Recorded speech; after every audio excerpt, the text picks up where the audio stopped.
Hello and thank you for tuning in to Pilot Savvy YouTube video. My name is Chris, owner of Pilot Savvy. In this video we're going to discuss how to start up X-Plane and take flying lessons. So to start, in one of the earlier videos I created an icon on the desktop. You could also drag it to your taskbar as I have it here. But we're going to go ahead and double click on the desktop that says X-Plane shortcut.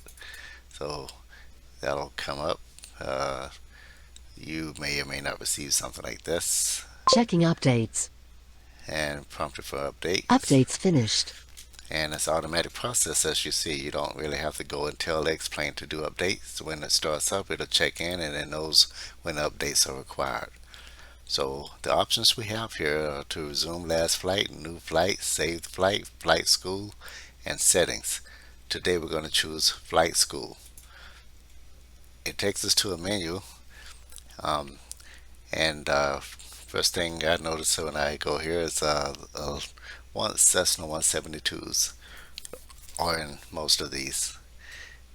So the 172 is a popular aircraft amongst flight schools and private individuals. It's been around it's a proven platform that's been around for a while, well, a long while.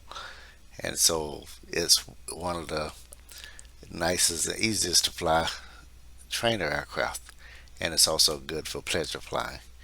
I myself fly the 172. So here you have options to choose from. I recommend you start it out with the X-Plane Basics.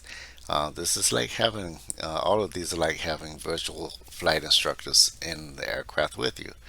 It'll go over the process of a flight and let you practice, and it'll fly the aircraft for a while, just as in real world flight lessons.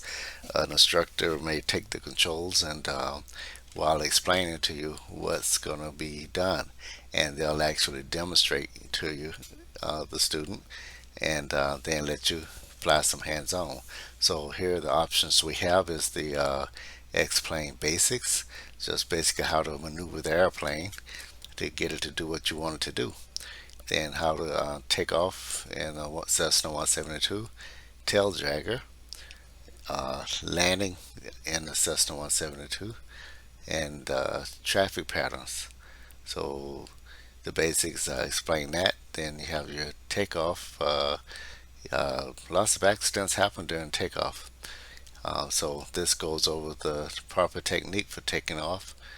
Tail draggers, that actually requires a separate flight instructor endorsement in the real world.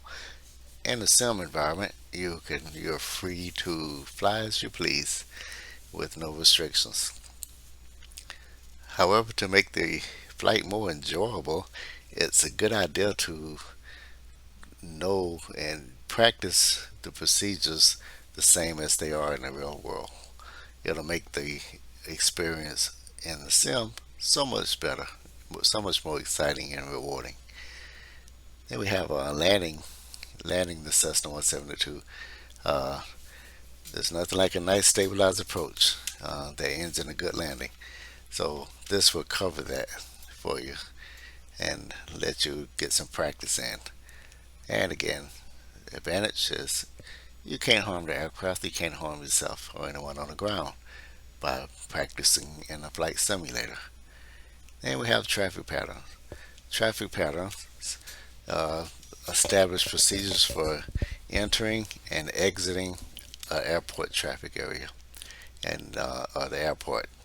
So everyone is predictable on what they're going to do instead of guessing, hey, what's that guy going to do?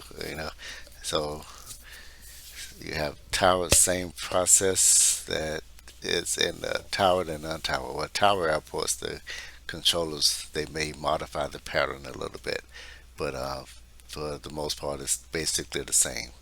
So that you basically, let's click on this one here, the basics, just to give you an idea of what to expect. Give it a moment to load up.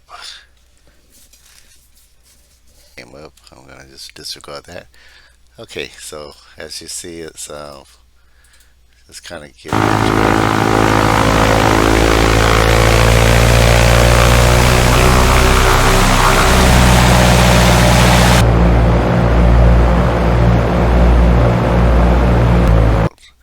And unless you're, even if you're already a rated pilot, it won't hurt to go over that and practice.